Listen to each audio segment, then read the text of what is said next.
about it. Pennsylvania dental practice employee charged with stealing 19K from patients. I am shocked that it's still happening in 2023. I think this story starts in 2021. Um, it's not a Easiest huge thing in the world. amount, right? But I'm still surprised that it's happening. I mean, come on. And what were the statistics last year? It's like 86% of dentists will have someone steal from them. No way. I want to find Tiger, out. Yeah. yeah. Or Brian, have you ever had anybody embezzle from you? Yep. Me too.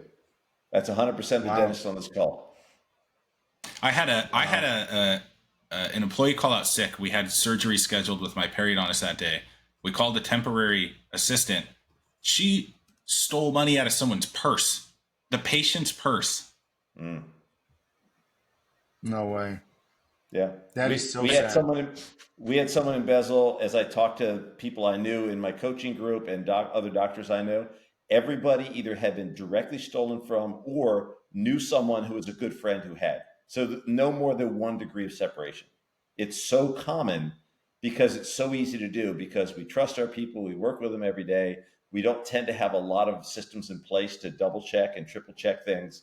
And like just with us, like we chose not to prosecute because the amount of effort it would take to prosecute her, that effort put into the practice paid us back way more than if had we gotten money back So from her. here's what happens. If that patient is attached to insurance, if you tell the insurance company that there's fraudulent claims billed on your behalf by somebody else, they will not go after that person. They will go after you. And you will spend anywhere between $100,000 to probably $250,000 defending yourself just to say, okay, you don't have to pay the money back. So you lose 6 figures. And then if you want to go after that person, you're probably going to spend 50 to 100 grand going after them. Easy. And it's not like they're taking money and putting it in a fucking savings account and watching it mature. So what are you going to do? You're going to get a guilty charge, and then what? They don't have any money. They're not going to get you any money.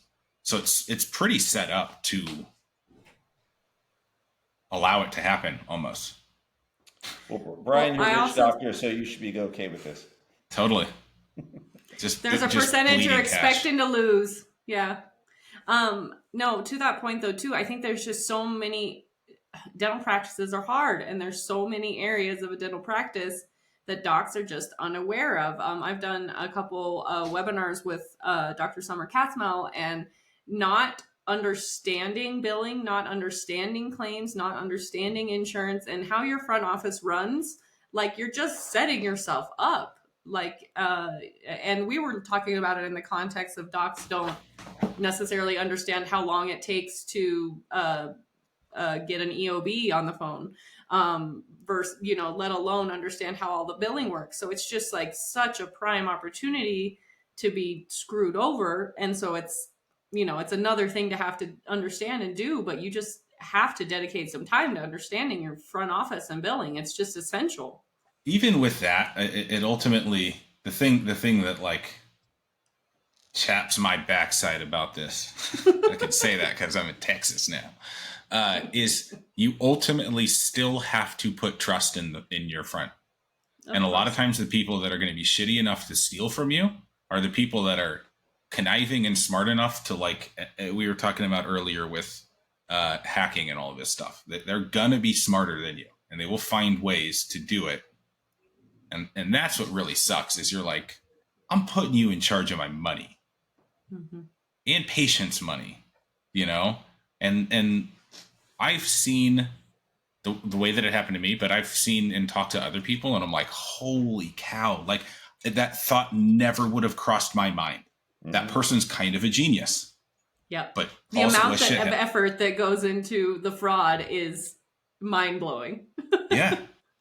So let me tell you a fraud story real quick. The most craziest, you've heard, because I got a story too, like what a person did. Maybe it will help someone to go to their practice and say, look, I want to make sure that doesn't happen in my office. Oh my gosh! But if we have front office looking for idea, do we want to share these? Yeah, I'm like, I want to talk about that.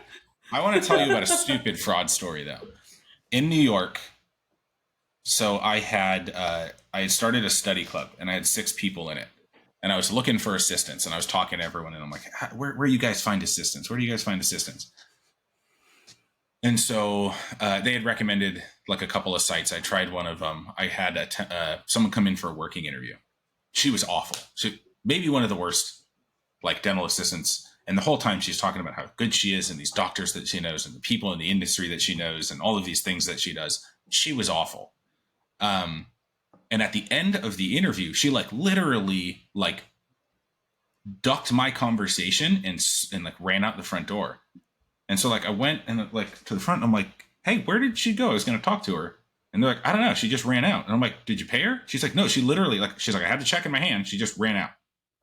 And I'm like, that's freaking weird. So like 3 days later, I get a voicemail from like a junior DA for the city of New York. And he's like, it's her friend. And he's like, you had a working interview without paying the person. And as a DA, an assistant DA, we can take you to court. And I was like, cool. Shoot me an email. Here's my email address. And like we hung up and I called someone I know and they're like, what's the guy's name? And I gave him the name and they're like, oh my God, he actually is an assistant DA in New York. It's illegal for them to take on any case that is not administered by the city of New York. That's given to them. They're like, he could lose his license. So I called him up and I was like, I just want to let you know that I just informed the bar that you're taking this case. And so you're probably going to lose your license and you should tell your friend that I just called the cops. And so I tell the girls in my study club and they're like, oh my God, was her name Ellen Kahn? And I was like, what the shit? I'm like, yes. And they're like, she does the same thing. Like that's her thing. She like fishes for jobs, goes in. Usually it's her brother-in-law who's a cop out in Long Island who will call and try to blackmail people into getting more money than she would have gotten for her working interview. And all of this effort, instead of just getting a fucking job as a dental, it's amazing. Yeah. Things that people do. My God. But about this story, yeah, 19K, cool. She got caught. Screw this person. Happens all the time. Yeah, I think my biggest problem with that is most dentists that I know are super nice people that would not prosecute or report this person. And this person ends up going into another office. And we all know how much dentists love to talk to each other and help each other out, right? And so that person goes to a different office and does the same thing, and then goes to a different office and does the same thing. So I'm just hoping for technology to catch up as soon as possible, that all these things like insurance and EOBs are reconciled automatically, that we don't have to even deal with that stuff and leave any chance for that kind of stuff. Well, we have now Glassdoor, which is like people can talk crap about employers within the dental industry. And I don't know, Aaron, if you have had experience with this, but in New York, everyone kind of talks, right? So like you got an assistant who you're thinking about hiring, you call some people up and they're like, nope, because they did this. But you can't put that anywhere because that's illegal, because it infringes on employee rights. But you have people that steal and they go to another office and they steal again, and then another one and they steal again, they're protected. You can't say anything about it. So they will just continue to do it and do it and do it and do it. But even if someone calls you up for a reference and you let them know the thing they did, they can sue you for keeping them from being able to get a job. So I've had occasions where, like, I had one lady that we were calling to see if we wanted to hire her, and this woman was just being really, really cagey. And I said, look, I'm like you, like we both know it costs $20,000, $30,000 to turn an employee position over, plus all the upset that happens in your culture, plus this, plus that, plus the other thing. I'm just asking you, be a buddy and tell me, should I hire this person, or is this just going to be another big mistake that's going to upset my office? And they finally said, do not hire them. They're a recovering alcoholic and not doing a good job at it. And they were drinking on the job fairly regularly. I'm like, thank you so much. I will never tell anybody, don't worry, or the woman that embezzled from us put me down as a reference. Yep. Same with me. Not sure how that happened, but I had a doc call up and say, hey, like this person. And I'm like, well, you know how it is. It's the only thing I'm allowed to tell you is when they started, when they stopped, what they were making, and would I hire them back again? So this much here, and absolutely not. and that was all they got, and I said, so. And my response was, they said, I know I can't ask you much, but would you rehire this person? And I said, I want you to listen closely. Yeah. Hell no. Yeah. Yeah. And that tells it all. That's as close as you can get to be able to vent about some person that made your life terrible for whatever period of time it was. But yeah, it's ridiculous. The laws are specifically made to sort of favor the employees, which makes sense in big corporations that are hiring huge numbers of people, and so you don't want someone to be blackballed because they can't find a job. At the same time, it cuts the other direction too, and it creates all kinds of problems for small business owners, et cetera, et cetera. Much like HIPAA, made to do one thing and creates a whole bunch of other complications on the other end. That's so true. Ashley? No, agreed. I was actually just laughing. I was like, oh, see, we got a little spark of Aaron who's like, look, protect the employees. I heard a little bit of it. So, no, it's just, it's absolutely insane. I was working, I was partnering to buy a dental practice several years ago, and the dentist kept being like, no, our practice is worth this, it's worth this, it's worth this. And as we dug into the numbers, we're like, it's not though, where's the money? And we found that they were being embezzled to the tune of like 120K over just 1 year is what we found.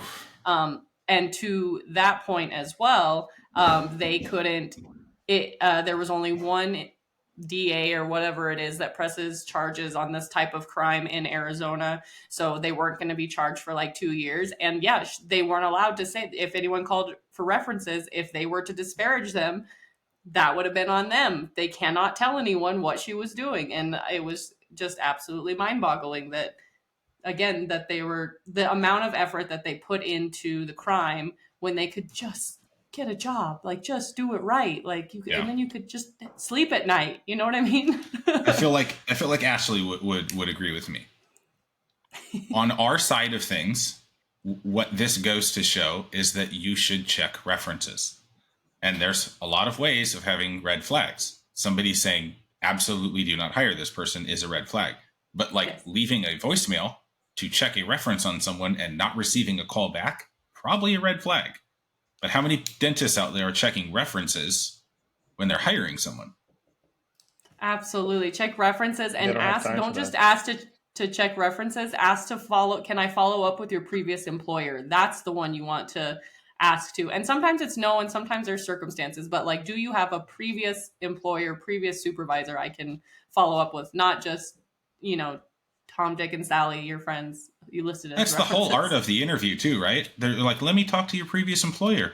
And they're like, yeah, here. And I'm like, oh, cool. When did you work there? And they're like, for the last 6 months. And I'm like, wait a second. Your resume said you hadn't worked for 18 months. And then you told me that you were taking time off from dental working at the Gap for... But now all of a sudden you work somewhere for the last 6 months at a dental office, and then you should know right then. Just walk. Or even if they just balk, if they're like, like if they flinch, there's so many things. Yes, like you said, Tiger, we could talk about this for hours. Yeah, my point, just very quick on this too, is are we then really shoot ourselves in the foot by not promoting local dental events and local society events? Because I feel like this was the place where dentists talk to each other. I know that it became a contest at some point of like who's got it bigger and better, whose case is more shinier. But I feel like that was one of the interesting things about the local society events is you can talk about things, you can share in private, you can build a relationship. And to Brian's point, you can pick up the phone and call your buddy who is maybe 5 miles down the street and be like, hey, did you see this person? And they're like, oh yeah, I actually heard from somebody that no go. Maybe we should stop shitting on local society events. I think dentists don't tend to play well together. I wonder why. I'm going to go with Dr. Aaron. Okay, so Brian, how many of your closest friends are dentists? And they can't be people you coach or are in business with. Like if I was to say my like 10 closest friends, how many are dentists? Yeah. And not partners. Not partners and not people you coach or have some sort of a business relationship with. One. This Two. is why. Two. Yeah. Two of them. That's more than I have as friends who are outside of a coaching or business relationship. There's just not that many of them because we just don't play well together. We just don't.